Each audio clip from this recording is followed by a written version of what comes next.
Something to talk about. And now Yes. it's 4 months worth of stuff into 2 I'm months. gonna mention that to my wife. Checking one.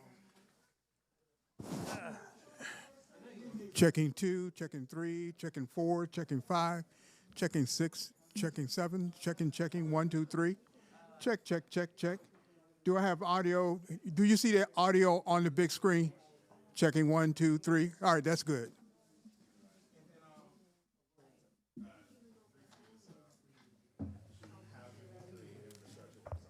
Checking one, checking two, checking three, checking through 4, 5, 6, 7, 8, 9, 10. Checking 3, 3, 3, 3, 3, 3, 1, 1, 1, 1, 2, 2, 2. Got your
But that's her trying to get out of some of this video. I applied for it, but I didn't get continue to do so. I was hoping that would be my more this is like a person who can lead.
Good afternoon, everybody.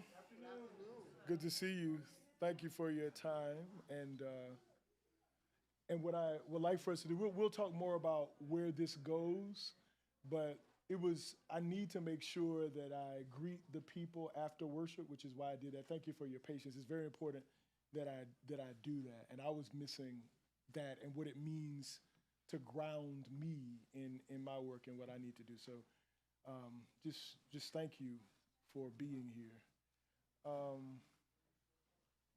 Let's just begin with sitting and being present for a moment, and then I'll lead us in prayer, and then we'll talk. Shh. Just moments of stillness and quiet, please.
You can win as long as you keep your head to the sky. Keep your head to the sky.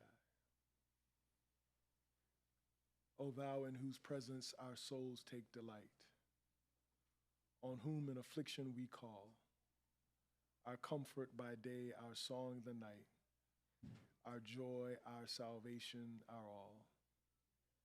Where dost thou, dear shepherd, resort with thy sheep to feed them with pastures of love? Say, why in the valley of death should I weep, or alone in this wilderness roam? Dear shepherd, I hear and will follow thy voice. I know the sweet sound of thy call. Restore and defend me, for thou art my all, and in thee will I ever rejoice. God, we thank you for the gift of community, for the gift of one another, for the command to love you with all of our minds, our hearts, our souls, and minds, to be reminded that worship is not just about receiving, but giving. Our presence, our energy, and in this space, our ideas, our wrestlings, our disagreements. We were not called not to have doubt, but to have faith. And faith and doubt do coexist. We were called to stretch and to think more of you and differently about you and one another as our journeys unfold. And so give us courage for the facing of the hour before us. In the name of Jesus we pray. Amen. Good to see everyone. And let me begin by sharing something that I learned and asking you to respond.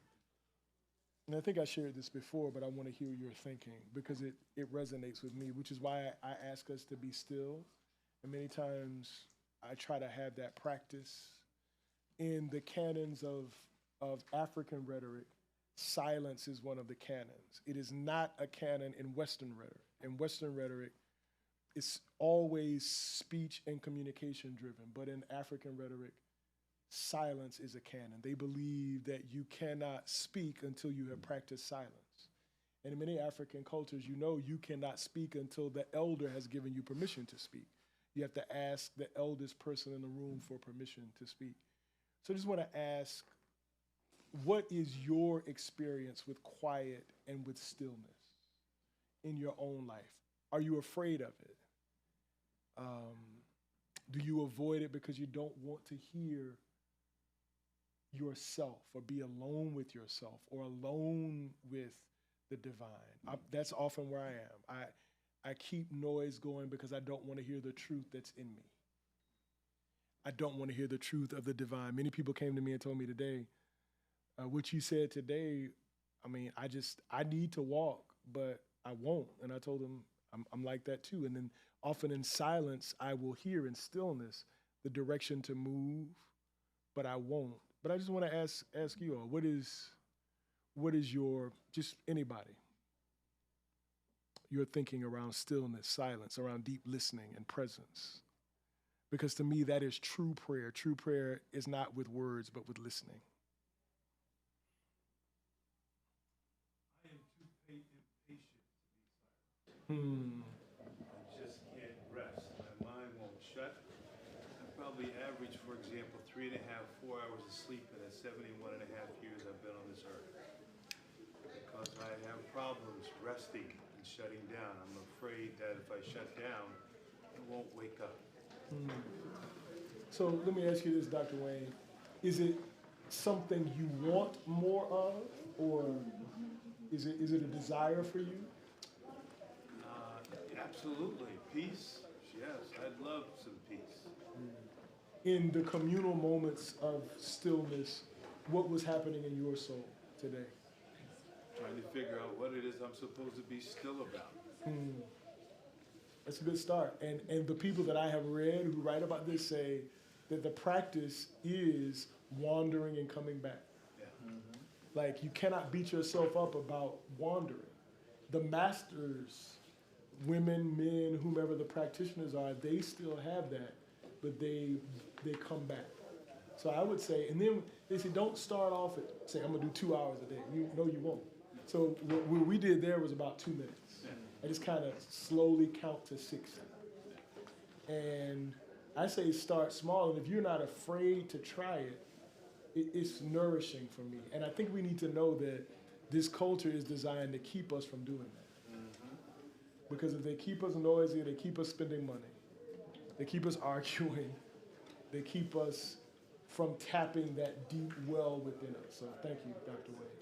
Others, what are your thoughts about stillness? Pastor, I'll jump in and say sometimes I struggle going to one of your last thoughts of the idea of always having to produce because of, and you know, just this capitalistic culture. Sometimes ministry culture can, you know, be that way, and so oftentimes I feel like I always have to produce. Got to answer this email. I gotta be at this meeting. I gotta be at this event. And if I don't, am I not producing or am I being left out? And sometimes, you know, and I think as I'm getting older, I feel like I don't have to do that as much. I think I've struggled through the years with that, trying to prove myself in a period of life where I felt like I needed to prove myself. But I think even at an age of 44 now, where I don't care as less anymore, subconsciously in the back of my mind, I still have to suppress that having to produce culture because I was so used to that for so long. So let me ask you this, Reverend Brackeen. If fear is not the right word, you don't have to use it, but if there's a fear related to not slowing down, not being productive, just being present, give name to that, give language to that. Is that true for you? Fear, maybe not fear. I think it's a combination of things. I think some of it's fear. Probably a lot of it in the past was just the syndrome, trying to be more than what God was calling to be. You know, the expectations of others. You know, that imposter syndrome? Imposter syndrome, yeah. And so I think before it used to be imposter syndrome. Now I think it's just, it's fear of, even as I see life changing, and even I had a conversation with somebody yesterday, you know, I've been so used to going, moving, but now I'm in a season, you know, even where my mom's health is changing, and I have to be more attentive, and then I'm in this tension of like, now I need to be more of a caregiver and not be so focused on producing. And it doesn't matter necessarily what I'm producing, but I need to sit still more and just be content with where God has taken me, and understand that I don't have to be on all the time. Because I don't want to be in a place where I miss the moments with my mom or miss the moments with God, where I'm always in a place of producing, and I still don't feel fulfilled inside spiritually. You know? Let me recommend to you all resources as they come to me. The book by Abraham Joshua Heschel called Sabbath. And let me also recommend to you a podcast that I listened to this morning, actually. Like you, Dr. Wayne, I might sleep 4 hours a night. And really, that's all I can do. There's a podcast called The Ezra Klein Show. Now, I don't agree with a lot of what Ezra Klein says. I agree with some of it. But he has a podcast about Sabbath. So it is a person saying that Sabbath can only be accomplished in community.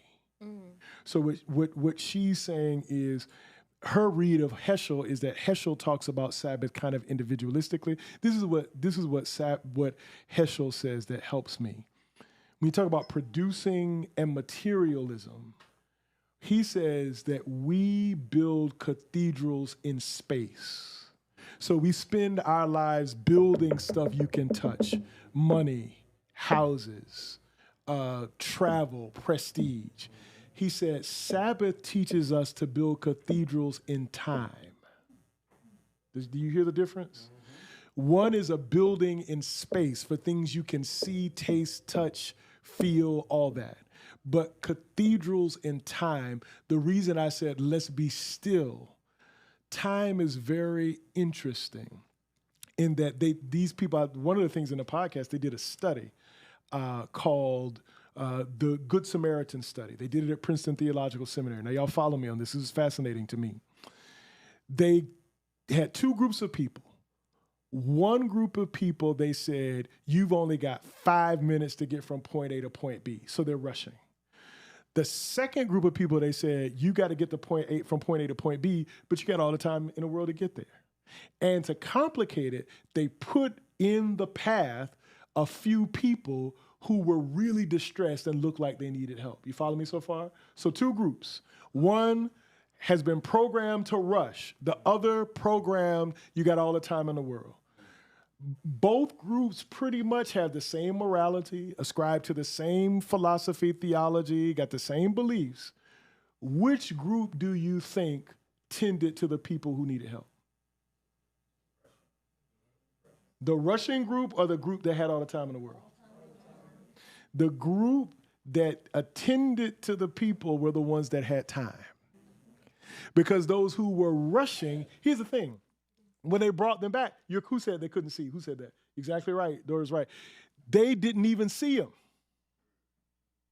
And there's a lot of study going on now about what capitalism does, what materialism does, is it steals our time such that we can't even see. So they expanded it to low-wage workers. People who, they talked about people at Amazon who got jobs at Amazon. Amazon told them, you have to be on call 24 hours whenever we need you, blah, blah, blah, blah, blah. And those people don't have time to think, don't have time to be with family. And these are the people they can program to do and say and think whatever. So a cathedral in time allows us to see and to be and to do, because we still have to do differently.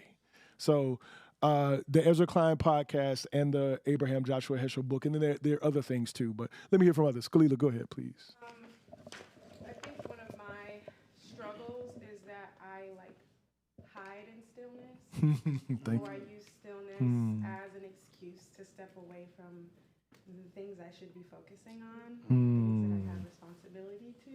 And so I think it's about balancing when to be still and when to be moving, because that helps you determine when to be still. And then I think it's like a level of humility that's required in stillness, so that you don't go into stillness making all these decisions and making all these moves when you're supposed to be humble and still unto God. So that's something I definitely struggle with. So can you help me with, I love what you said. I love when we complexify and problemify, if you will, something that is said, because that's where the real learning comes from. So you're saying it's not all good. It can also be a place of hiding. Yeah, It can be a place of, say more, please. Right, I think there's a great responsibility we have to be still, so you can also be irresponsible. Like there's an opportunity to be irresponsible as it relates to all your responsibilities. So I think when it comes to that responsibility and that discipline, I can be very lacking discipline, and also sometimes I struggle with being in control and being controlling, and in that stillness, I can make a lot of decisions, and I can think and instead of stopping my mind or slowing down my mind. I don't know. I've just learned I have a vice, or whatever you would call that, in moments of stillness. And it kind of started in seminary. Like I love discipline. I try my best to be a disciplined woman. I love fasting. It strengthens you. But I remember when I was in seminary, I was fasting all the time, and one of my friends was like, make sure you're not fasting as a way to hide or punish yourself. So that's when I started saying, oh, okay, I have to be really aware of myself when I'm doing this thing called being still and being quiet. So let me say this. This will be both very helpful and somewhat unhelpful, and that's intentional. To me, the rhythm depends on a deeper listening. So hear me when I say, the better part of prayer is not our talking, but our listening. What Paul says of prayer in Romans 8 is that the Spirit intercedes with us with sighs and groans too deep for words. And my prayer teacher, I was on a retreat 20 years ago with some pastors, she said, prayer is your listening to the prayer that God is praying inside of you. That until you learn to be still and listen, you won't know how to pray, because the source of prayer is what God is praying inside of you. How many of you follow me thus far? That the way that our mothers and fathers said is there's a telephone in your bosom. Y'all ever heard that? Yeah. See, that's old country talk. But y'all used to sing, am I right, Miss Helen? There's a song. You sing a song. There's a telephone in your bosom. And I was actually on a call with some AMEs in Burundi and Rwanda yesterday morning, and I talked about the telephone in the bosom.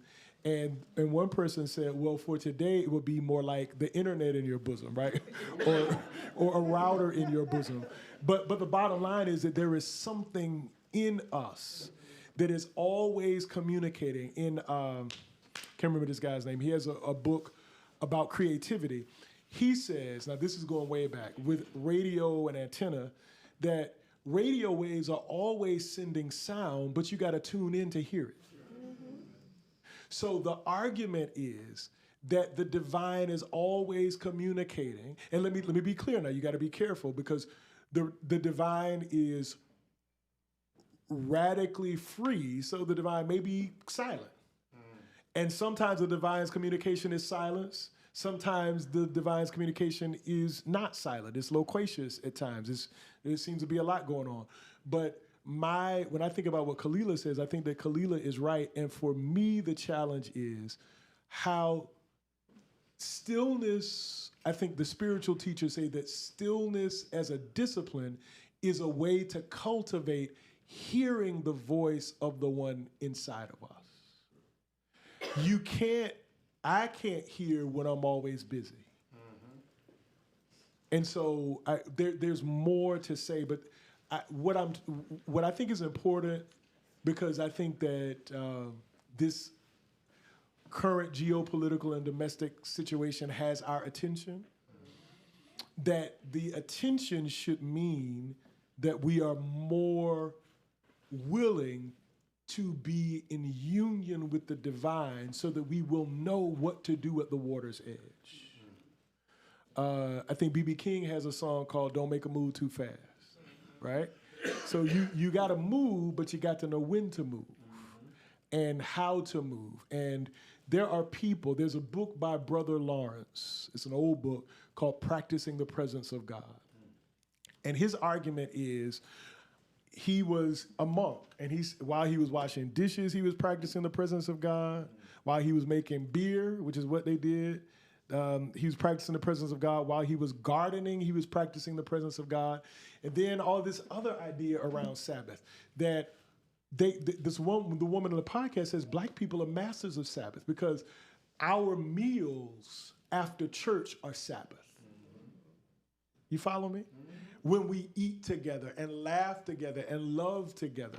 There are Jewish Sabbath traditions, some of y'all are like this, where it is mandatory that you make love on the Sabbath. Somebody say, I want to join that religion, right? Right? But that it is mandatory that the Sabbath is about fully participating. That's a different kind of right there, sorry, man. I'm messing with you, brother, man. But the Sabbath is a full participation and an open vision for the divine and creativity. And it gives not only humans a chance to rest, but the world a chance to rest. Just like in agriculture, you can't keep planting the same crop year after year.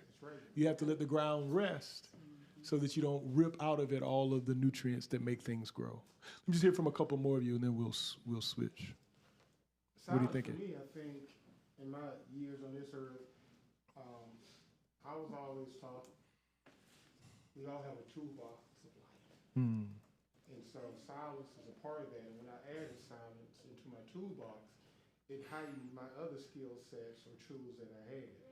So a lot of times, I used to look directly at the speaker, but now I'll tune down, and it heightens my hearing and my awareness so that I get beyond just the surface, but now I'm starting to connect it to that bosom part of Emmanuel. And so it allows me to, I think, get fuller enrichment from the exposure, whether it's negative or positive, because I can chafe away all that is unimportant to me and then pull it into my own repertoire. And sometimes I add something else to that toolbox because I've listened or had the silence internally. And I can be with all the doors around me, but I'm able to quiet myself, as you said, an ongoing Sabbath ritual. But Brother Manuel, say more, because I know you do hot stone, you do a number of things. Say more about your other practices that have expanded. Well, I'm a proponent of holistic medicine. So when I do hot yoga for 90 minutes at 100 degrees, and it strips away the physicality of the body from a sweating standpoint because it forces you to go beyond your limits. When I sit on the table and I'm getting an hour of acupuncture treatment or a full body massage, all of this is ways for Emmanuel to connect at a deeper level and to take care of the divine temple that is Emmanuel. Because for God to use me in my fullness, I must be at my heightened level of ability, physically, mentally, and spiritually. So these are things that I do, Emmanuel, from the standpoint of enhancing my ability to relate not only to myself, but to the people around me. And I think it's important for us to say that you practice yoga so other people who practice in this room, y'all can connect and talk. And for others to hear, no, all that old foolishness about is something wrong with it. No. What we ought to be, we represent one house of human wisdom. But we need to enter every house of human wisdom. Yes. Yoga, Tai Chi, read Buddha, read the Quran, read the Bhagavad Gita, read, expose. I am not a proponent of this narrow, I'm right, you're wrong, because that's not what we do. that I'm right, you're wrong, as I have said before, is a pretext to violence and death. People that go around thinking they own truth, they kill you and take your stuff. That's history. And that's American history. You listen now to the one who's about to be inaugurated, what he's saying about Greenland and Panama and Canada and Mexico. This is someone who is convinced of their own truth and their own rightness, and they don't care about the human beings who are there, their traditions, and that has been the story of many cultures. So I know we know one way, but it cannot be the only way. That we are in communication with others, that it might heighten. I mean, what we shared weeks ago about the Christmas story and the wise men, the magicians coming from, like, that's, wait a minute, all of these ways of knowing are converging in this one place, not obliterating them, but highlighting what it means when we come together to be the best humans. And let me make a prayer request of you all while I'm thinking about it in the stillness. This is coming up. So I got an invitation on Inauguration Day to be one of the commentators on NPR's national coverage for Trump's inauguration. Now, when they reached out to me, I called the producer and I said, "Are you sure?" Because when I come, I'm coming. And when I say, I'm gonna be saying what I be saying. And they said, "No, you've been on before." All right, and so what I want to do, I've been still now because I'm like, okay, I don't know how the divine and the ancestors made this happen, but millions of people will be listening. That's true. Are y'all with me? Yes. And first of all, I don't want to embarrass y'all. But second, I feel like it's an opportunity to share the truth of a certain tradition. And you know what, I really feel this way, y'all, that the more people who hear our truth as we struggle with it and as we share it in love and not in judgment, I think that it will expand. I think that more and more people are looking and listening. You should consider it a water's edge for yourself. I do. I actually do, and I think here is, so I'm like most of y'all. Like when I said today, I know the people were thinking Moses, please, in their mind. Y'all know what I didn't say, what I was thinking, right? But there's a part of me, just really honest, I want to sharpen my blade and just leave blood in the studio. I'm just, that's human. Are y'all following me? Like, I'm like, all this artifice and BS, I just went, but there's nothing divine about that. Right. I think in its fullness, that's not my best self. Right. So what I want to do, here again is what I've shared with y'all. I want to be like Malcolm. If you have never watched Malcolm on YouTube, when white supremacists are coming at him on 60 Minutes, on Meet the Press, he smiles. Right. He calls them Mr. So-and-so, Mrs. So-and-so. Cordial. And just tells the truth. Now, like right here, like with his chest, with a smile, I mean, beautiful teeth. Like Malcolm, that's right, a great orthodontist, right? Malcolm just, that's what I want to be able to, in a very human way, share what I think to be true and what I know to be true from our tradition. And I really think that the world, that's my invitation. But I think the world is inviting all of us to do the same. What does it mean? Because here's the thing, like if I came and I leave blood in the studio, really that's just selfish. And nothing comes of that. Right. But I may actually be able to have more conversations if in a very human way you share what you think to be true. So in my mind, there are some things, and let me tell you what I want y'all to do, because I believe really in communal moments. So this is a communal Sabbath moment, where right now the work we're doing is building one another. So I want y'all to think about it. If there are things that you think I should say, I want you to tell me. I want us to, I will, one of the things they said is we want you on because January 20th is not only the day of inauguration, but it's also King's birthday. So we want you to talk about the juxtaposition of King and Trump. I said, oh, I can do that. And then, then they said, well, we want you to talk about democracy in America. And I said, if we can find it, I can talk about that too. And they said, that's why we want you. So just, but I want you all to help me. And then I want you also, like I said, to think about where you are speaking and present and what your energy can mean for others in this moment. Because there are a lot of people who are just really afraid they think we're all going to drown. And there are a lot of people who have what it takes to step into the water, but we're not moving. I am that person.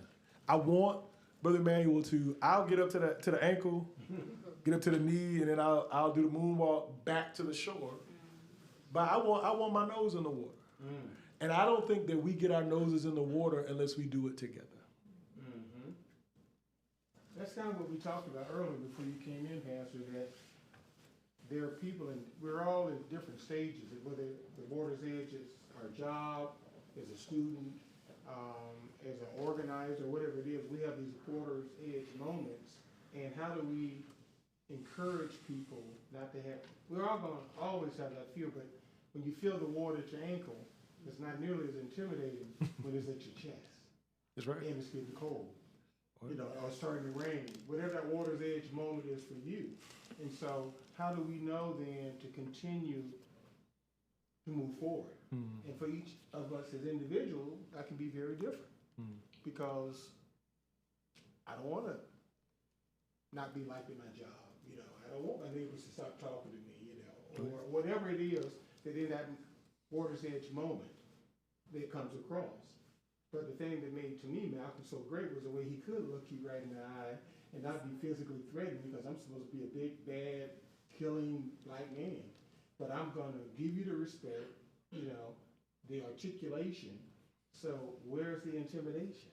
So it's almost like a reverse psychology kind of thing, because what they're selling, those who are being inaugurated on the 20th and all that stuff, and then what they're actually presenting can be so different, because she was mean. She hadn't been mean to me. But not at all. So, and he never, y'all know the story, but I think he was speaking at Michigan, and a young white undergrad came to Malcolm. I mean, he's speaking at the University of Michigan, a public Ivy, and asks him what she can do to help the movement, and he says, nothing. You can't do a thing. That this is the work that we have to do. right, exactly. Now, this is before he made some, you know, but that was, it's still, there's a lot of truth in that. And let me give you all a water's edge moment. Are you all familiar with really what scholars would say is the quintessential water's edge moment for Martin King? He's sitting at his kitchen table in the parsonage in Montgomery. People are calling. They've already tried to bomb the parsonage.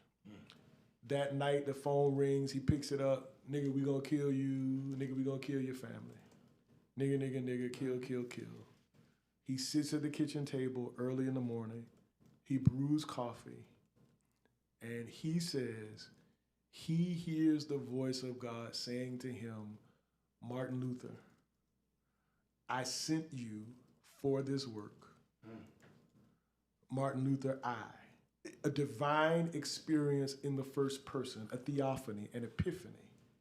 And I used to know all this, I can't remember all I knew, but if you look up Martin King kitchen table, it'll come up, the whole story. He wrote about it, he spoke about it. And he said, from that moment, he was determined. Now, this is what, it's very much like in the Gospels, the text says, Jesus set his face like flint toward Jerusalem. Y'all know what flint is? Is flint soft? Hard as stone, which is why I said today, everybody ain't gonna make it. If we do this together, whether we are moving out directly confronting or just do what we do, y'all, there is no way, if there is any justice in the world, that the violence that America has visited on the world is not gonna be visited on Americans. There's absolutely no way. America has been killing and stealing, and it is doing it right now in our name. And the bombs fall far away from us, but the time will come when the bombs will fall here. When the death will come here. And I need us to, I'm not saying it any way to demoralize us, because I plan today to enjoy myself and watch a movie and have my favorite scotch. I'm going to live life. But I'm going to tell you all that we are not going, all of us will not be spared. When they asked Malcolm after Kennedy was assassinated how he feels, and he said, look, I'm a farm boy. The chickens have come home to roost. Now, people don't like that because we have a magical idea that the United States is innocent and great, but it is not. And we have been violent, and King was prepared to preach a sermon, Why America May Go to Hell, for the Sunday after he died. We need to be prepared. The bombs that are falling in Gaza are American, manufactured by those buildings right there in Virginia. We will not. Do you think that God loves us more than God loves those Gazans, those Iraqis? You think God loves Christians more than God loves non-believers and Muslims or whatever? No. We will not be spared. So what does that mean? How can we build something different? How can we not fall into all this stuff when you start, when you hear, y'all, they are ringing the bells of war. That kind of language. Guess whose sons and daughters? Church has to be that place. Yeah. Bernard, your hand was up. Yes, there's a line from a song that I'm writing that you may want to share, and that is your democracy is hypocrisy, because this is what we've been dealing with all the talk of peace. I mean, how can you be talking about a peace initiative when you're supplying them with the bombs? Now, with regards to the discussion on silence and relating that to what we experienced in the 4 years of previous administration, where every day you feel this type of tension in your life, and it's like you never know what was going to happen next. But I'm beginning to see, as we get ready to enter into this next 4 years, that is a tactic, because as long as you keep people, first of all, in the rat race, but as long as you keep people so tense, then they can't see, because they're rushing. You understand? So they can't see anybody else. They can't even see themselves. They got you like a yo-yo on a string. And if the church, in this forum, we can steel ourselves and know that we have to be able to preserve that silence and that inner peace, because they can take us on a real rocket ride. Ain't seen nothing yet. They ain't seen nothing yet. Brother Bernard, you say something I had not thought about. This beautiful. Still, Still, and steel ourselves, Steel. Yes. That this is a moment for stilling and stealing. Exactly. Stilling and stealing. And, there was a hand over here. Yes, please, go ahead. I want to be honest Please. about how I'm reacting to this Water's Edge conversation. It's something I've been frankly struggling with since the day after the election. That for some of us it is not about fear, but it is about exhaustion Thank you. and some disgust. Can you say more about both exhaustion and disgust? The choice was clear. Right? It was a very clear choice that the nation was faced with. And there are many people, particularly Black women, who put in time and money and energy and effort trying to, in effect, save the nation from itself. And it didn't work. The nation chose. And so candidly, for many of us, we're like, okay.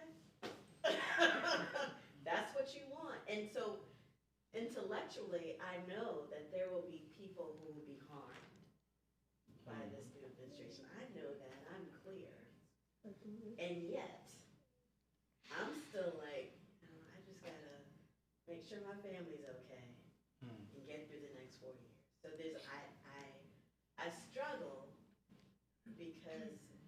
again, intellectually, I know that part of my sort of work as a human is to care for other humans. I'm pretty disgusted. I want you to help me. First of all, thank you. Because the exhaustion is real, and I am not a black woman. There are plenty of black women in here, and I want to hear your voices, but let me say this. Part of the reason I am disgusted really by media outfits like NPR and others is they never call the thing the thing. So the thing is, America rejected a black woman in leadership. Now that's and let me be clear with you, a lot of black men rejected it. So how will you recreate and repair? The recreation and the repair are part of the spiritual life and the life of prayer, which is why I was intentional to tell you that today I will be in my basement with my red, black, and green blanket that Joan Oxendine knit for me, and I'm just gonna be. I'm gonna watch what I want, listen to what I want, drink what I want, eat what I want. Because that's what I'm gonna do. Because I'm a grown man, and I put out a lot, and I need to be restored. Yeah. I need black women, especially to hear you all have deserved 4 years of a KMA to America. Y'all know what a KMA is? Kiss my. Yeah. I think that is a part of your holy work. But you're not going to stay there. I don't think. What I know of you all. You deserve a respite. You deserve to share anger. But y'all are the ones, I would still be on that diving board if black women didn't push me off. There you go. There you go. Crucial. So let me stop. Black women, y'all respond. Something that popped into my head, I don't know who said it, I feel like I want to say bell hooks, but that self-preservation is an act of like revolution. And I guess I've been toying with that as well as this connectedness to stillness. And I think specifically my line of work in being a therapist. What kind of therapy do you do, if you don't mind? So I do a lot of cognitive-based therapy and social work within school. So specifically like within there, right, silence can be used as an effective tool within like therapeutic, right, silence. So you have a client venting and then, right, get to that point, and obviously a lot of times when I don't know what to say. But in those moments I've noticed that it sometimes pushes the students to say the back of their head thought, the thought that they've sort of been talking around, and the one that they've been fearful to call what it is. And so within that, I've taken that slightly to my own like practice with stillness, in my own like I'm in therapy myself, but I do that with like journaling and setting those times of just being and existing and just thinking back to what you said once again of right sitting in that I don't want to do anything is still stillness to me, and it's deserved and rightfully earned, but it can still be a tool to impact or affect the change that you want, right? Because if black women ain't spearheading, then somebody got to pick up a load and figure out how to also get to the points of conclusion or whatever, like is being hoped or looked for, right? Like Kamala may not be in office anymore, but now somebody else has to figure out, right, what's going to happen, what's going to shift now. So yeah, I don't know. I'm rambling now, but those are just my thoughts. Sister Marita, thank you. I wanted to say, I understand what you're going through. I was on those calls with black women before 44,000 were on. I understand the exhaustion and I understand the disappointment. I also believe that sometimes if that had happened, I feel like because of how we tend to do things, that people would be complacent. Yep. That this is, okay, we're okay, now we can go back. And I think in many ways what happened really will hopefully unify us, help us to go to the water's edge, and help us to really understand that this is a battle that we can win together. Whereas when, sometimes when we get, we got, a Obama in for a couple of years, we got, and then we don't really do anything. So that's the hope that I have, or feeling. America is America, whether there are Democrats or Republicans. I think that the Democrats are a little closer to human, but not all the way there, and there's work to be done. Let me share with y'all two quotes that came to mind when you, both from Zora Neale Hurston. Here we go.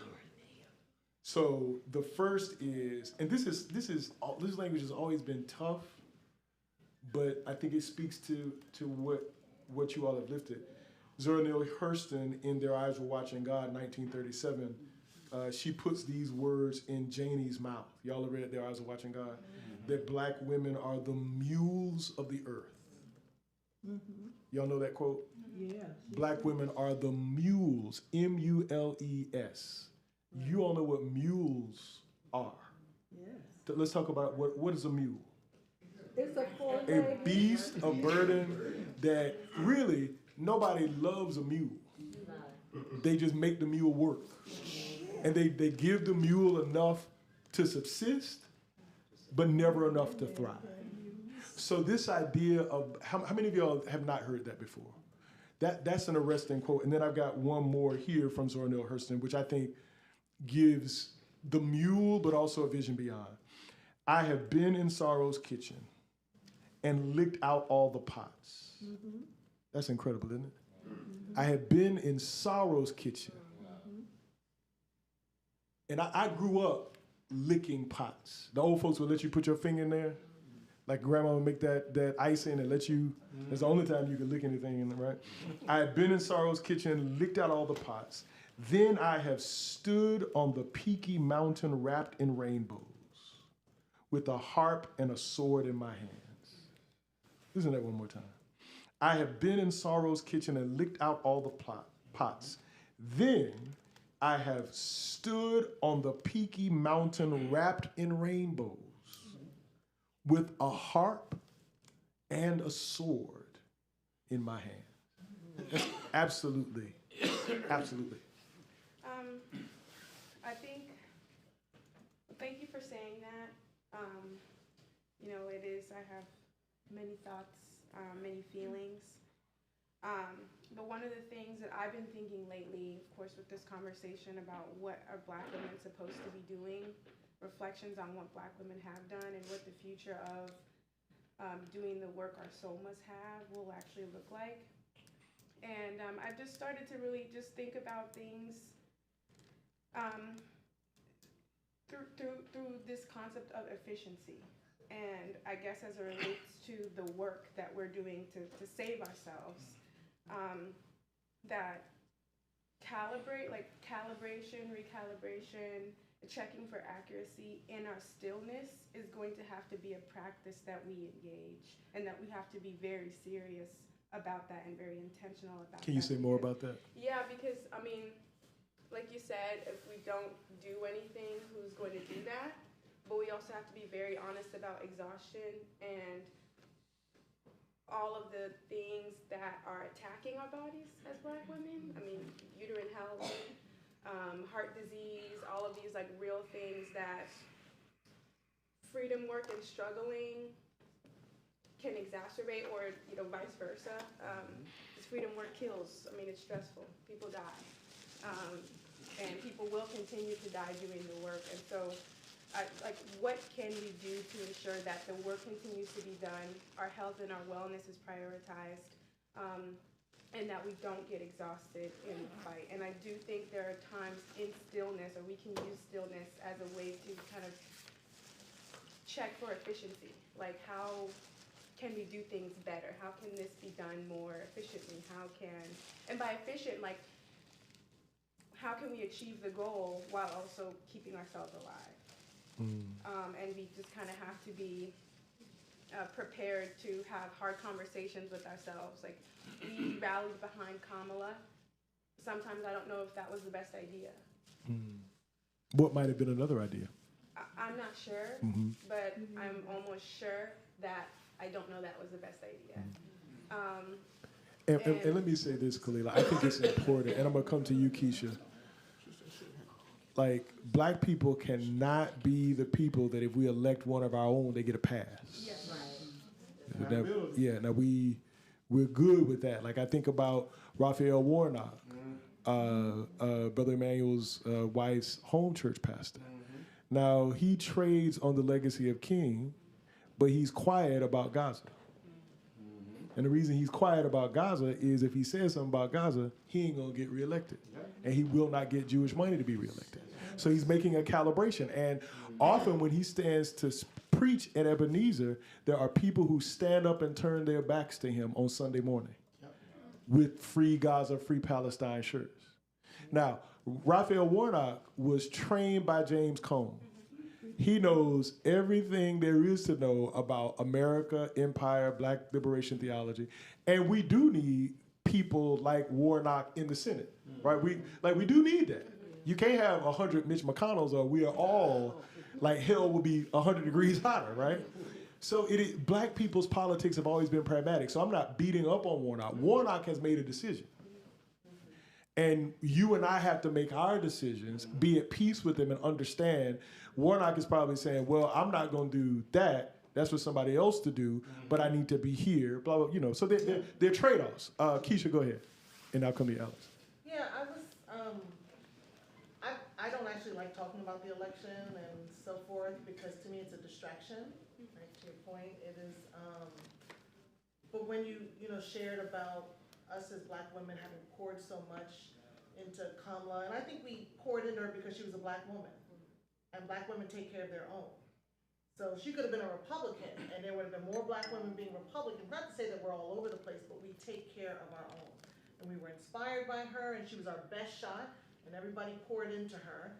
I was actually, one of the things that was most poignant for me on that 44,000 women call, for example, was, okay, we can raise $1 million in 24 hours for schools in Mississippi, for kids in Alabama, for kids in Southeast DC, for kids in Baltimore. Like, we can raise money for ourselves because sometimes we feel like we don't have it. We need the Democrats. We need them to do this. We need somebody else to do all these things for us. And in a sense, we have everything we need. Everything we need. And so the calls that were had by black women that turned around and had one by black men and did the same thing, raised $1 million just like that. We have, to me, those were examples of like, yo, we got it. We done showed ourselves and the world, but it's not important for them to see it. It was important for us to see it and to feel it and to know it that $1 million, 1 million people, we can do this. And we have everything we need to get where we're going. And so part of the problem, I think, is that we're pouring our energy into people who ain't for us. And will never be for us, and have never been for us. We're waiting for white folks to turn around one day and say, you know what? Yeah, okay. We done did y'all wrong. That's right. And from here on out, we gonna do right by y'all. And it ain't never happened. It has never happened. And so I'm not saying that it's not gonna happen or we shouldn't, whatever, but our energy, our money, our talents can be poured into us and we can see true fruit from our labor. So I hope, when where you were saying as well, Marita, that like, that is the work for us to do. Pour into ourselves and be really intentional about it. The amount of skill and talent, money, look, I was like, oh, I need to go get a massage. She done reminded me. Part of doing the work is, That too. Part of the work is doing that. Yeah. And we forget that because we're so much in this rat race, regardless of who we are in America, and it is a rat race. And we need folks to remind us that massaging your body, stretching, right, doing these other things is what we need to do to take care of the temple that God has for us to do the true work. And so I see all the memes on social where black women are like, all right, we gonna let this thing burn. We gonna watch it because we done did our part and we told you so. And I think that energy is fine, right? I think that knowing black women, that's not where we stop. That ain't in us, right? So we gonna have our moment of like, deuces, y'all, let's all go brunch. But the spirit of black women is we know who our people are and we will get back to doing what we do. And I hope when we get back to doing what we do, we don't get into the same pattern of pouring into people who don't pour into us, right? And who is, it's like a black hole that we pour into, so that we can actually pour into our own community, our own people, our own families. And that's how we really begin to get back to shifting things. Because we've always shifted things. They're just good at knocking it down every time we build something. So this isn't new. It's just a matter of, let's get back to that work of focusing on ourselves and doing for ourselves. Thank you, Keisha. And let me just, go ahead, Rev. So I will say this as a black woman, I think we have to hold ourselves accountable in community. Because you know how you mentioned Sabbath and community? It has to be a community effort. Because again, we will go back to our own habits of, we'll get frustrated. We saw all of the memes, we'll get frustrated. I'm tired, I'm sick and tired of being tired. We all of the things, right? But if we don't hold each other accountable for rest, rest is resilience. Rest needs to be a part of our community because a lot of our institutions they're built on our work. They say rest, but come to work tomorrow. Rest and let me give you some assignments, right? But it has to be a community effort if we're going to really realize it and realize it over long term. The other conversation we was having maybe 3 or 4 talk back sessions ago, we talked about rituals. So making rest a ritual of community and just holding ourselves accountable. Thank you. Alex? Go ahead, Dora. To both of the thoughts, dealing with black women's exhaustion and linking it back to the stillness and the silence. Yeah. As black women, we tend not to listen to our bodies. We tend to listen outward. And so part of the shift that we need to take that this is prompted us and forced us to do is not just in the community that Red was talking about, is allow ourselves to listen together, to listen to each other. Yes. And allowing us that space that encourages us. The other part of the labor, talking about the mules, as black women, the horror of America's slavery is that they used black women's bodies as the economic machine for this country through breeding. So there's an automatic conditioning of we're going to keep working, we're going to keep working, we're going to keep working. And it is that habit that we need to break out of. Like we were saying, like, it's your job, but take a rest, but I'm sorry, you're on vacation, but can you answer this question? Did I not get one of those? And so learning to create boundaries for your personal life, your work life. Just at work, we had we're shifting into the new year, right? So we had a discussion around what's your work style, and I said, well, I'm a creative. I get up very early in the morning. It is when I write. If you'll expect me to write anything for you, do not call me in the morning. Do not expect me to be in a 9 o'clock meeting. Do not expect me to be in a 10 o'clock meeting. Because this is how I live. And if I don't have this space in my mornings, my day is chaotic. And so learning what works, again, listening to your body and allowing other people that have to interact with you know what makes you successful, what makes you alive, and creating that space together is what's going to cause the shift that Keisha was talking about. Thank you, Dora. Alex? I think so. From my experience as an undergrad, I know we're talking about exhaustion, and I'm glad people brought up bell hooks. Since I've been in elementary school in South Carolina to Howard, and I'm not trying to victimize men in any way, but I think that there is a lack of men, especially in the intellectual and academic spaces. And so, in brief, I think the question for me is, how can black men, understanding the misogyny and sexism of our current order, work with and realign, reunion with black women, learn what we can do different, our unique strengths in this space, and then how can we learn what the unique strengths are of black women in this current order so that we can do the work that we need to do. Alex, let me say something. So let me tell you what Pastor does for me. So this week he had said to me, I'm sorry, it's not me. No, man, I was just messing with him. Okay. This week he told me, because we had a lot of things going on, and he says, just rest your soul. So he'll send me a little text message to rest your soul. Another thing in conversation when we're planning and talking through scenarios, he'll say, what do you need? How can I help you? Right. So he doesn't just assume how I need help.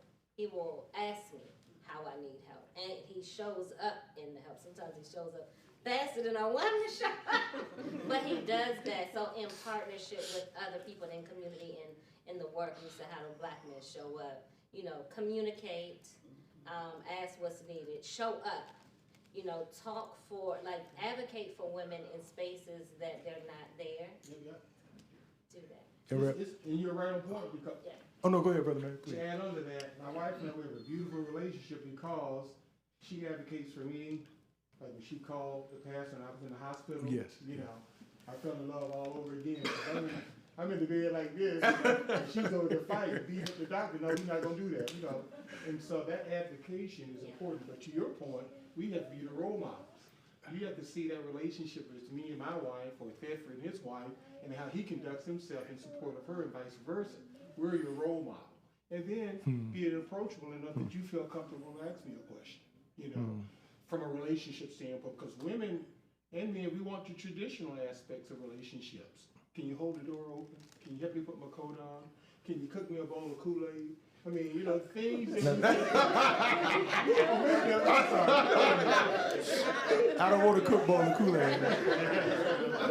The effort is so important, whether you do it perfectly. No, I appreciate that. Yes. Good. I think it's also doing those things beyond the context of relationship, because I think most of us can recall like someone, a father, a brother, a cousin, a classmate, something, some black man doing something for us. But I think the above and beyond is doing it when you're not in relationship with somebody. Oh, yeah. And I think that's often what could be helpful in like educational and academic spaces is availing yourself in that way, even if you're not that student's teacher or counselor, or showing up. I know I'm from Dallas, Texas, and they started this thing where black dads coming to elementary schools, and like the first year they started like 600 dads.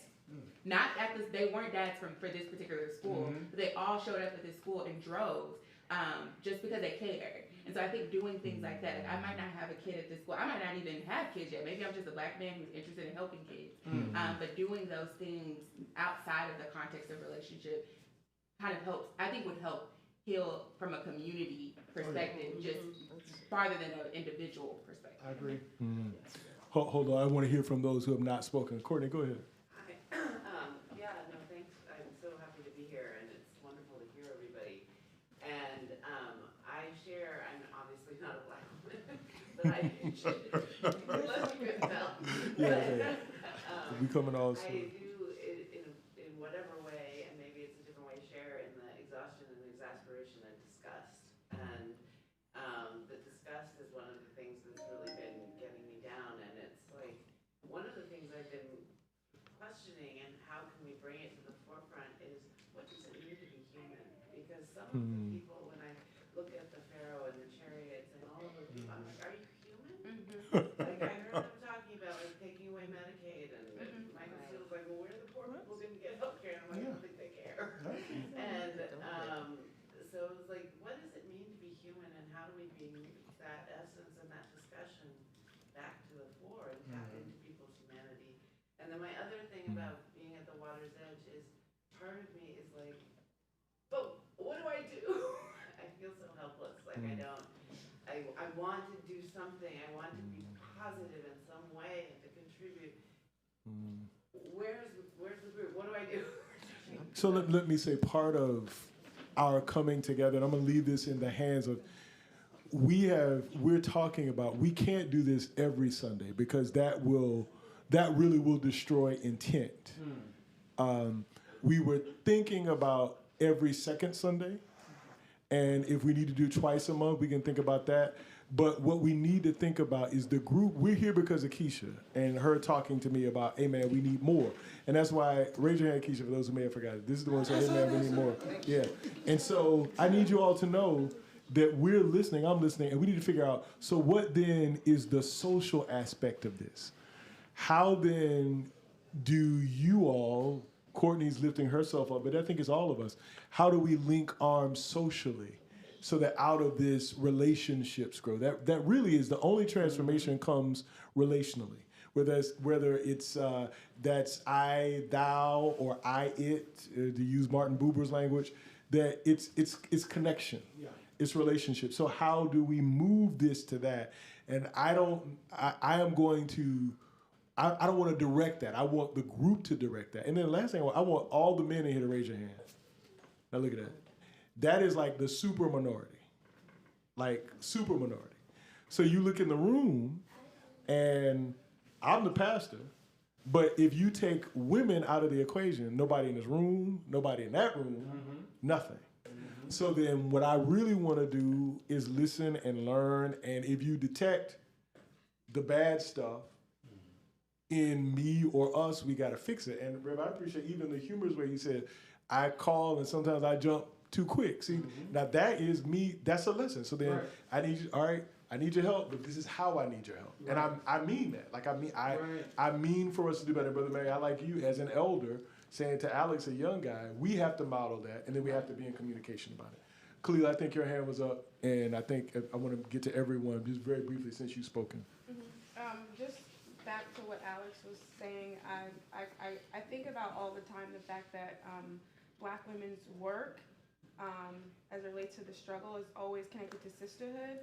So it was like through the Black Women's Club movement that a lot of things happen for Black women. So Alpha Kappa Alpha, Delta Sigma Theta, National Council of Negro Women, National Association of Colored Women, all of these major organizations that did work by way of and through the concept of sisterhood. And not to say that it was always perfect or that Black women always got along, but they came together for the purpose of doing that. And I think fast forward to right now in the state of Black America, the state of Black men in America, I'm wondering, as it relates to Black men finding a way to do something or doing things, how can brotherhood and the strengthening of that within that community help them to find that voice of God within them that leads them? Because I don't think that it's a matter of Black women setting the example or going in and leading them, but them finding that voice within themselves. And then so how does that relate to community and where Black men are as a community? We've seen articles come out saying that men struggle with loneliness, that Black men struggle with like finding friends and keeping friends and having deep friendships and deep relationships with each other. So how, in my mind, can Black men come together to help something when they first must come together to help themselves? Let me hear from the men in the room. Brother Thetford, do you want to say something? Brother Emmanuel? Anybody want to jump in? Yeah, I think that part of it goes way, way back, and I think that we need women to help us. You don't need to do it for us, but you need to help us. And by that I mean this. I think part of what we have done over time is that we have raised our girls and we have loved our boys. And when you look at Sunday schools and when you look at other entities like that where we're doing teaching and growing and learning, we make our girls go to Sunday school. We make our girls come to church. And if our sons choose to come, that's okay. That kind of thing. And so I think that's important for the overall. When I say that Black women need to help us, don't need to do it for us, but they need to help us, I think that to the degree that we have relationships, either brothers, cousins, lovers, husbands, whatever, encourage us to do things that are positive as opposed to hanging out at the club or to doing all those things that we like to do, that y'all let us do because y'all love us. Those are the kinds of things I think that we need to move toward. I think that there are Black organizations, Black men organizations, the fraternities, things like 100 Black Men, other groups like that, that are doing positive things, but they are not getting the kind of attention in our community or other communities that sometimes what Black women are doing get. Black women are more educated than us.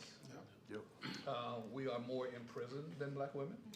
And all of that makes a difference. And so what we have to do then is try and find ways for those of us who are trying to do positive things to encourage brothers who are not so much so to do those things. But it also, for me at least, is the encouragement of the females in my life to do things that are positive. So that's kind of where I am. Thank you. And I want to add this. I remember I have a group of guys, we hang out kind of regularly. And regular now is like 2-3 times a year. I mean, it just it flies. Yeah. But my wife said to me, in a way that wasn't judgmental, that you all need to have real conversation. Mm-hmm. Because really what we tend to do is we don't really talk about much. Right. Like, we eat some pork. Right. Yeah. We have nice bottles. We drink a little. We talk. We laugh. But we don't. So what we try to do now is ask some questions about how are you? Mm. How is your health? Mm-hmm. How's your marriage? Right. And so very much, Brother Stephen invited me to lunch a while back, and he's like, "Tell me how you doing." Like that kind of a thing. And you, most men, like we like, man, I don't want to have that kind of conversation because we are inside, right? But we have to be drawn out, right? And we need help being drawn out because many times we don't trust. Yes, it's good to be here. I may be what they consider a male chauvinist, but I'm an old school male chauvinist because I believe that the man should lead the way, and iron should sharpen iron. I go back to what you had said about the elder and kind of talking to Brother Alex over here as a guide. You know, how do we extend that to the outside the church's walls?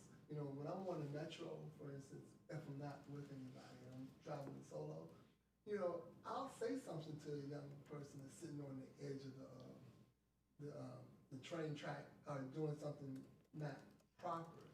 And then I hear the station managers or somebody say, "No, you better not say nothing to them because they'll fuck up on you." You know, that kind of thing. Everybody's so afraid to say something to the younger people. Now I'm found myself in the pseudo elder. No, we're elders, sir. We're elders. No pseudo to it. I wanted to talk to them like I had some elders talk to me when I was young that saved me, rescued me from doing some ridiculous stuff, you know? And I believe that if the men, you know, pull up the pants and start walking that line and looking at our history from whence we came and understanding that we came from a mighty long way, some hardships, and our ancestors would really be frowning on some of the stuff that not necessarily me, but I'm talking about us do. And we start acting the part of the men leaders, then I think the women will follow along with that. Because right now, the women, they will follow along with what they see and what they think will be appeasing to this type of a man. No, you are. Let me say this. Normally, when we do practice, we go practice getting out of here by 1. Let me do the last thing. Reverend Bruce, would you stand up? Y'all, this is Reverend Bruce. He's our new Director of Operations. Put your hands together. He's a part of the family. And we welcome you, Reverend Bruce. Anything you want to say? Not right now. I'm just taking it all in. Just actually observing it. But he's so bad. I do want to say something. As brothers, being accountable to one another. I lead a group of men of about 30 men that actually meet every Tuesday, and we do Zoom calls. And what we do is we actually dig into and have those hard conversations, and we have accountability on different levels because each person needs a mentee and a mentor, and so we actually are beginning to prepare the younger generation and also receive, and knowing that the younger generation is also teaching us because anyone can learn from anybody. And so as the accountability as brothers, what we can do, like the sister or brother, someone said over there, we must first get ourselves together. Yeah. And once we get ourselves together, we'll be more able to help and assist, but not limiting or thinking that we're less than. It's just a process to get progress. And so that's what we are. That's what I will take some of the things that I've actually heard here and just share because there's some dynamite things that I've heard this afternoon. Well, thank you. And let's thank Brother Terry on the tech. Thank you, Brother Terry, for what you're doing. And I want to leave us with this brief paragraph from Mary McLeod Bethune. I leave you love. I leave you hope. I leave you the challenge of developing confidence in one another. I leave you a thirst for education. I leave you a respect for the use of power. I leave you faith. I leave you racial dignity. I leave you a desire to live harmoniously with your fellow men. I leave you, finally, a responsibility to our young people. Mary McLeod Bethune. Let's go forward. If you would like to receive notes from the talkback, can you please come and enter your email? Thank you all. Thank you, Khalila. And when we get back, I think it'll be the second Sunday, right? We need to determine what's next. So I need y'all to be thinking ideas. I'm not going to be a part of that. Y'all going to tell me what to do, and I'm going to do it. So thank you all. Thank you. God bless. Thank you. I heard mentors program.